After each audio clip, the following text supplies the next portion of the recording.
Hello everyone, আজকে চলে গেছিলাম আমার বাপের বাড়িতে। আমার একটা বোনের আইব্রো ভাত খাওয়াবো, ওর বাড়ি ঠাকুরনগর, কিছুদিন পরে ওর বিয়ে।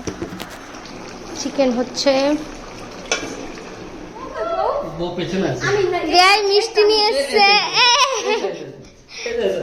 বিয়াই না নাইটি বাড়াবো, মিষ্টি নিয়ে এসছে হাতে করে। আইব্রো ভাত খাওয়া না খাওয়াবা বুঝতে পারলাম না। কি তো দাদার সঙ্গে যেতে পারতি? স্যালাড সাজানো হচ্ছে, না স্যালাড সাজানোর জন্য আমরা অস্ট্রেলিয়া থেকে শেপ নিয়েছি। শেপ তোমরা দেখতেই পাচ্ছ। ব্যাঙ্গালোর থেকে এখানে বিয়ান হা করে দেখছে, মুগ্ধ হয়ে চেয়ে আছে বিয়ান। আর এখানে আর একজন বিয়ান ভাবছে আজকে খাবো কখন। আমার তো আইবুড়ো ভাত খাওয়াবে কখন?